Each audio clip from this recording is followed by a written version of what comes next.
In this movie, I will talk about creating vector portraits in Adobe Illustrator. And I'm starting by placing a photo of model inside of new document.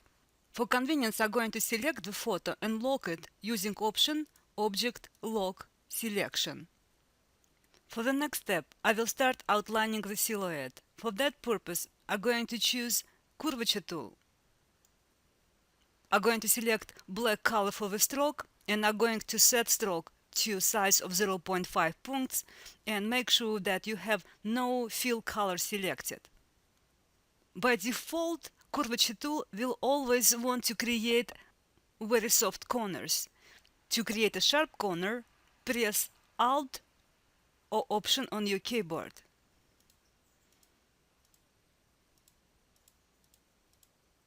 And again, I'm going to press on Alt or Option on Macintosh to create a sharp corner.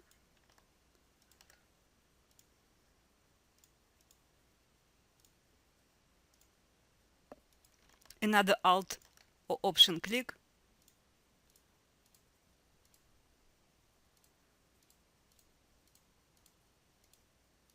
And one more right here.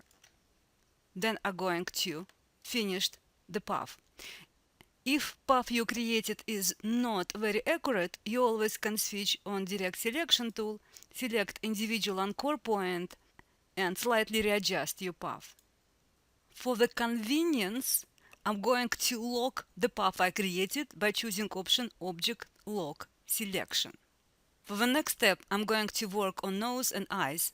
Again, I will select Curvature tool and I will start outlining somewhere around eyebrow.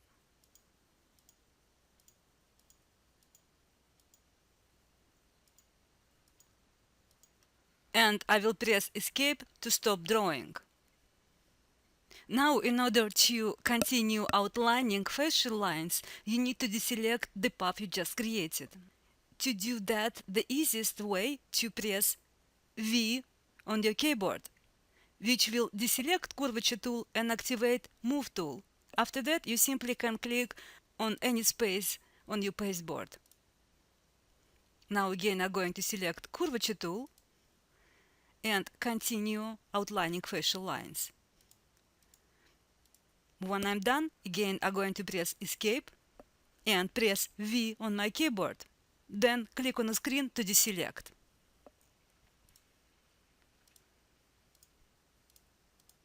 And I will continue with mouth. Again, I'm pressing V to deselect my path.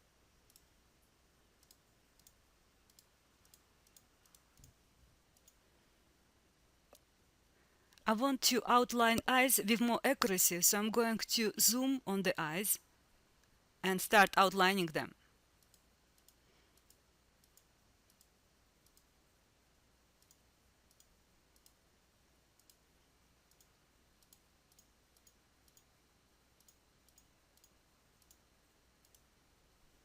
For iris and pupil, I'm simply going to use Ellipse tool.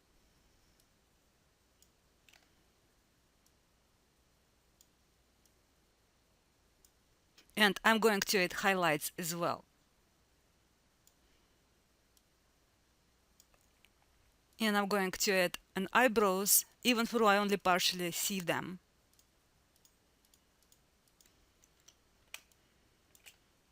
Couple of more facial lines, and I'm just about done.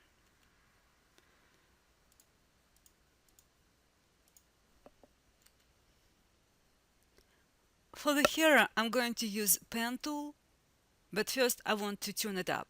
I will double click on the pen tool and set it more close to the smooth, and then simply will start free hand outline. It's really important to lock your initial path. I will continue for another string of the hair.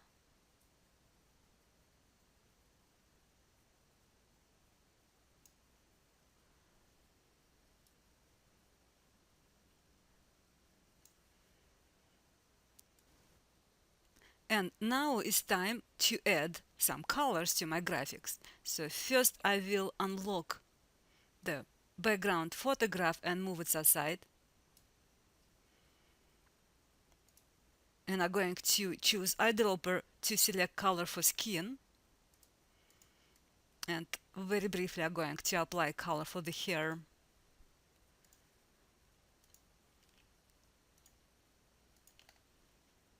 As you can see, I'm sampling color directly from a photo. And I'm going to add the missing string of the hair. I'm going to add some color to eyes and to irises.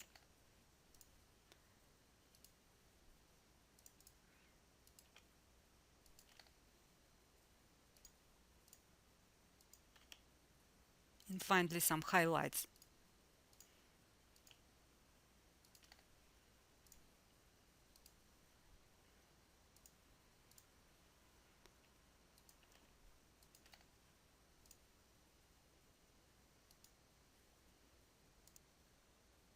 Most certainly, I want to make my graphics looks more attractive and more realistic.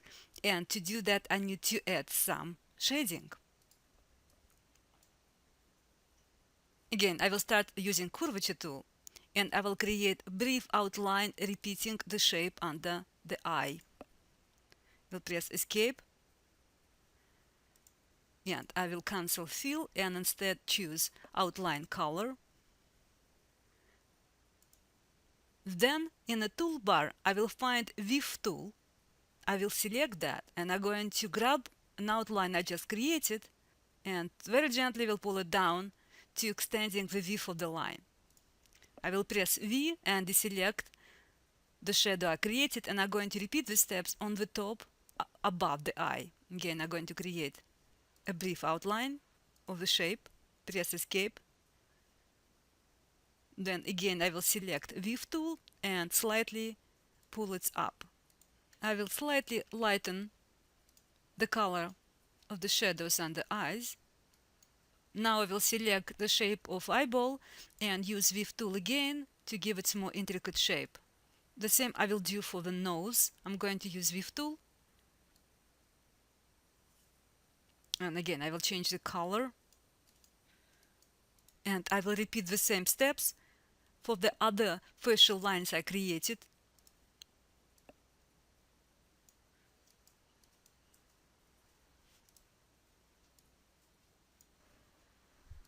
Also, you can use pen tool and create freehand shading. At this point it will be easy because you already created the main facial features. And I'm going to add more shadow to the right side of the face and just keep adding more shadows as needed. I'm going to fine-tune my pencil tool for more convenience, so I double click on it, and in the pencil tool options I will click on option Fill New Pencil Strokes.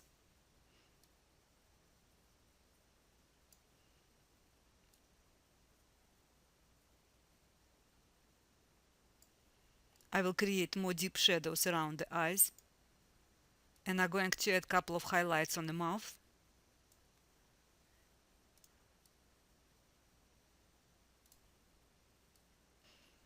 Finally, you can add more adjustment to the hair, and I'm simply going to add more colors.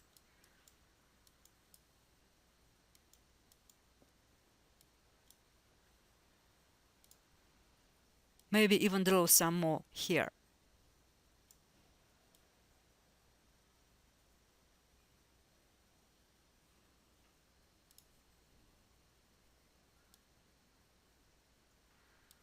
And finally, I'm going to add background and clip my graphics.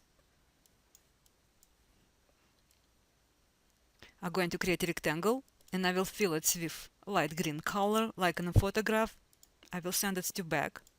Then I will select the graphics I created, and I will group it, choosing right-click and option Group. Then I will create a rectangle for my clipping mask, select all the graphics together, right-click on my mouse and choose option Make Clipping Mask. And here is the final result.